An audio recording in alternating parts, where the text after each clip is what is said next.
Voilà, donc comme je disais, Jésus a annoncé une personne, pas un livre.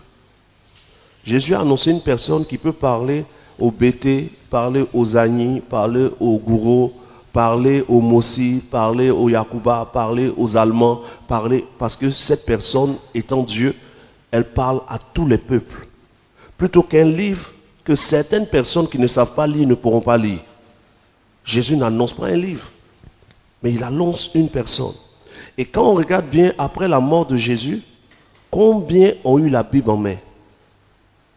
Combien? Jésus est mort, il est ressuscité. Quand il est parti, comment les chrétiens faisaient-ils pour suivre Dieu? Puisque la Bible n'a pas été donnée pendant que Jésus était vivant. Quand Jésus est mort, la Bible n'existait pas.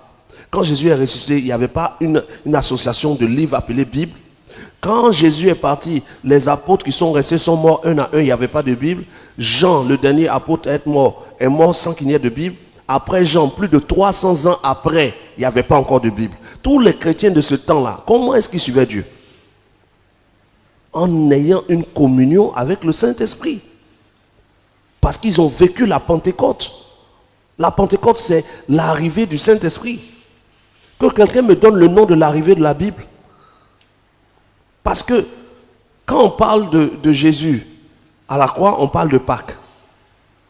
Quand on parle de l'effusion du Saint-Esprit, on parle de Pentecôte. L'arrivée de la Bible, quel est le nom? Ça n'existe pas, parce que ce n'est pas annoncé.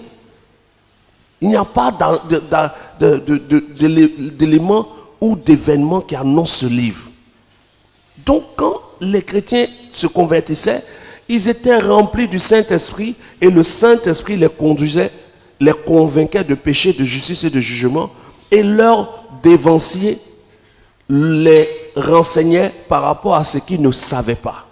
Donc le principe que Dieu avait établi, c'était quelqu'un qui a un contact avec Dieu, qui va avoir des disciples à qui il enseigne ce qu'on lui a enseigné, et ces disciples après vont avoir des disciples qui enseignent. Ça se répandait comme ça jusqu'à nous. Donc la Bible est un livre dans lequel il y a plusieurs choses, mais le véritable enfant de Dieu doit être conduit par le Saint-Esprit, ce qui implique la communion avec le Saint-Esprit. Or, en ayant pris un livre comme base de la foi que nous avons héritée est une fausse foi.